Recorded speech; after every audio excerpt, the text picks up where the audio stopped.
এইটা একটা আর্ট কলেজের রূপান্তরিত করতে গিয়েছিলাম, কিন্তু আর্ট কলেজ থেকে দেখা গেল যে এই যেসব সাবজেক্ট নিয়ে আমরা এখানে পড়াবো এইসব সাবজেক্টের কোনো সিলেবাস আমাদের জাতীয় বিশ্ববিদ্যালয়ে পাওয়া যায় না।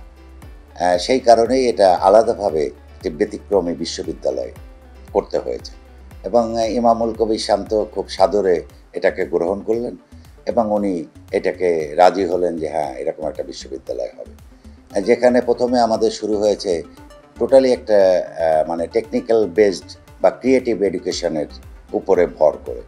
এখানে বিষয়গুলো তখন ছিল fashion design, apparel manufacturing, computer graphics and multimedia, interior architecture, তার সঙ্গে যুক্ত হয় মিউজিক, ডান্স, ফাইন আর্টস। এই বিষয়গুলো নিয়ে একেবারে একটা ক্রিয়েটিভ বিশ্ববিদ্যালয়, ব্যতিক্রম ধর্মী, বাংলাদেশে প্রথম একটা ডিজাইন ইউনিভার্সিটি করা হয়। আমাদের এখানে দেখা গেছে যে শিক্ষিত বেকারের সংখ্যা অনেক বেশি। আমরা মনে করেছি যে এই হাতে কলমের শিক্ষার যদি সুযোগ বাংলাদেশের ছেলেমেয়েরা পায়, তারা দেখা যাবে যে এই বিষয়ে কাজ করে তারা নিজেরা উপার্জন করতে পারবে। সত্যিকার অর্থে তাই বাংলাদেশে গার্মেন্ট সেক্টরে আমাদের দেখা গেছে যারা কাজ করতো তারা ম্যাক্সিমাম বিদেশ থেকে, শ্রীলঙ্কা থেকে আসতো, ইন্ডিয়ার থেকে আসতো। ফলে এই সব লোকজন দিয়ে ডিজাইন করা হতো, ফলে তাদের পিছনে প্রচুর বৈদেশিক মুদ্রা আমাদের গার্মেন্টসকে দিতে হতো। ওই সময় একটা ইনস্টিটিউট ছিল বিজিএমইএ, এবং বিজিএমইএ এর পাশাপাশি তখন শান্তমারিয়াম ইউনিভার্সিটি প্রথম আসলে এই ফ্যাশন ডিজাইন নিয়ে কাজ করা শুরু করে। ফলে এখানকার ছেলেমেয়েরা বের হয়ে বিভিন্ন গার্মেন্ট সেক্টরে মার্চেন্টাইজার, ডিজাইনার এই হওয়ার সুযোগ আছে। এবং গ্রাফিক ডিজাইনে বিশেষ করে সারা পৃথিবীতে এইসব সাবজেক্ট পড়তে গেলে প্রচুর পয়সার প্রয়োজন হয়, কিন্তু বাংলাদেশে বসে আমাদের ছেলেমেয়েরা এইসব সাবজেক্টগুলো পড়ে তারা নিজেরা আউটসোর্সিংয়ের মাধ্যমে ইনকাম করতে পারবে। অতএব এইসব জিনিসগুলো আমাদের মাথায় ছিল যে আমরা শিক্ষিত বেকার তৈরি করব না, আমরা তাদেরকে হাতে কলমে কাজ শিখিয়ে এই বেকারত্ব থেকে বের করে নিয়ে আসবো।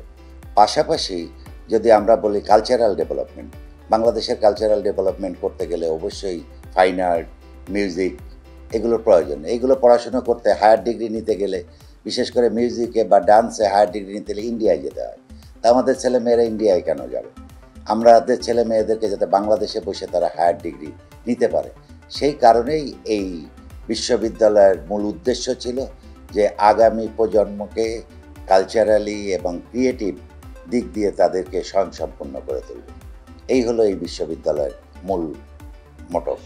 আমরা প্রথমত দেখা গেছে যে এই ক্রিয়েটিভ সাবজেক্টে আসলে প্রচুর স্পেস লাগে। আমার মনে আছে যে মোহাম্মদ ইমামুল কবির শান্তকে আমি চারুকলাতে নিয়ে গেছিলাম, যে চারুকলায় দেখা গেছে যে 100 স্টুডেন্টের জন্য বিশাল জায়গা ব্যবহার করতে হয়, সেটা আপনারা হয়তো সবাই জানেন। কিন্তু আমরা এখানে যখন শুরু করলাম যে আসলে প্রচুর স্পেসের দরকার আসলে এইসব ফ্যাশন ডিজাইন, ইন্টেরিয়র আর্কিটেকচার বা ফাইন আর্ট এগুলো পড়তে গেলে, ফলে আমরা 2010 সালের দিকে এসে আমরা এর সঙ্গে আস্তে আস্তে সংযোজন করলাম সেগুলো বিবিএ, এমবিএ এবং আমাদের computer science and engineering, sociology, anthropology, government and politics, English, Bangla, এইসব জেনারেল সাবজেক্টগুলো। কারণ এটা সার্ভাইভালের জন্য আমাদের ইউনিভার্সিটির, কারণ এইসব ক্লাসগুলো নিতে আমরা একটা রুমে অনেক ছেলে মেয়েকে অ্যাকোমোডেট করতে পারি। পরবর্তী সময়ে আমাদের আরও এই সব মিলায় প্রায় 17টা ডিপার্টমেন্ট আমরা এখানে তৈরি করলাম। তাতে অন্য জেনারেল সাবজেক্টের ছেলেমেয়েরাও এই ক্রিয়েটিভ বিশ্ববিদ্যালয়ের এই একই আমব্রেলার নিচেই তারা ক্লাস করতে পারছে এবং একজনের সঙ্গে আরেকজনের ভাবের আদান প্রদান হচ্ছে। ফলে ওদের মধ্যেও একটা কালচারাল ডেভেলপমেন্ট হচ্ছে বলে আমি মনে করি। চতুর্থ শিল্প বিপ্লবে অবশ্যই আমাদেরকে এখন মুখোমুখি হতে হবে। এখন এআই চলে এসছে, অতএব অনেক ক্ষেত্রেই দেখা যায় যে এখন আমাদেরকে আরও বেশি উন্নত মানের কারিকুলাম ডেভেলপ করতে হবে, যার জন্য আমরা প্রত্যেকটা ইন্ডাস্ট্রির সঙ্গে যোগাযোগ রাখার চেষ্টা করি। তাদের সঙ্গে আমরা এমইউ করি, বিদেশি বিশ্ববিদ্যালয়ের সঙ্গে আমরা এমইউ করছি।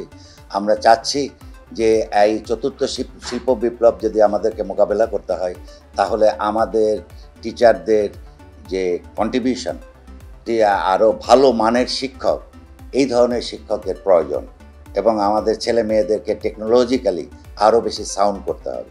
আমাদের এখানে গ্রাফিক ডিজাইন এরা 3D করতে পারে, মোশন গ্রাফিক্স করতে পারে, এরা অ্যানিমেশন করতে পারে। অতএব এইগুলো কিন্তু আগামী দিনে এগুলোর খুবই প্রয়োজন। এগুলোর গেম আগে তো এগুলো ছিল না, এখন কীভাবে গেম করা যায়। ইতিমধ্যে আমাদের দেখা যায় যে ফিল্মেও আমাদের ছেলেমেয়েরা কাজ করতে পারছে।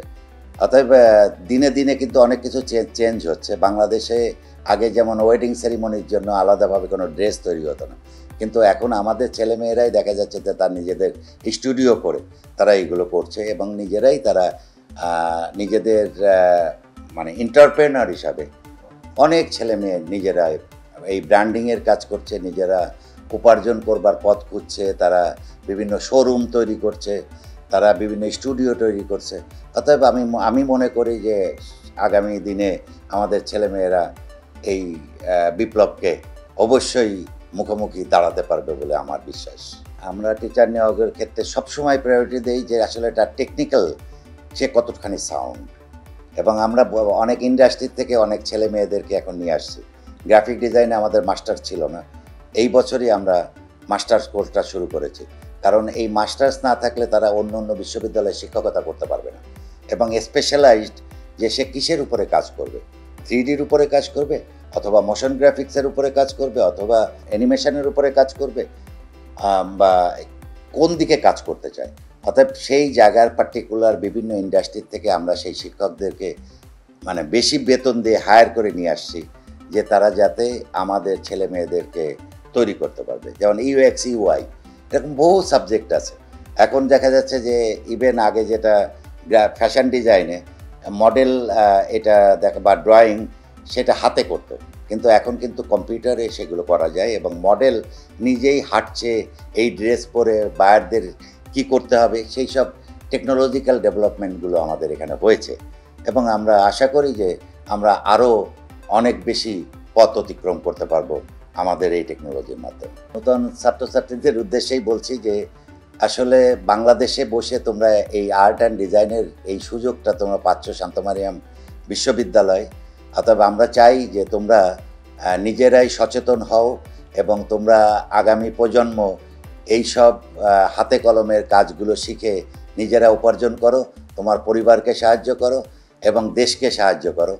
অতএব এই জায়গাটাকে আমরা চাই যে তোমরা যাতে এই সব সাবজেক্টগুলোতে আরও বেশি বেশি ভর্তি হও, এবং তোমার এই টেকনিক্যাল সাবজেক্টগুলো যে কোনোভাবেই হোক তোমাকে মানে এই সব সাবজেক্টের উপরে পড়াশুনো করে তোমার নিজের জীবনকে সফল করো, এইটাই আমি চাই।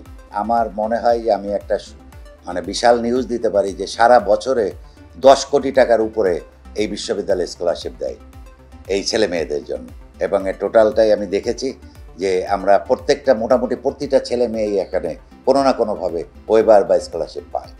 অতএব আমরা সবসময় সেদিকে নজর রাখি, এবং আমার কাছে প্রায়ই দেখা যায় অ্যাপ্লিকেশন আছে যে তার বাবা মারা গেছেন বা কেউ পড়তে পারছে না, কিন্তু আমরা অনেক ক্ষেত্রেই আমাদের তৃতীয় লিঙ্গের ছেলেমেয়েরা আসেন, উপজাতিরও আসেন, বিভিন্ন ছেলে মেয়েদেরকে কিন্তু আমরা এখানে বিনা পয়সায় পড়াই। অর্থাৎ সেই ধরনের চেষ্টা আমাদের সবসময় অব্যাহত আছে এবং অব্যাহত থাকবে। কালবেলাকে অবশ্যই অসংখ্য ধন্যবাদ এই ধরনের একটা ইন্টারভিউর ব্যবস্থা করার জন্য, এবং আপনাদের মাধ্যমে আগামী প্রজন্ম এই শান্ত মারিয়াম বিশ্ববিদ্যালয় সম্পর্কে জানবে, এবং আমার মনে হয় তারা এগুলো শোনার পরে আগ্রহী হবে। ধন্যবাদ কালবেলাকে।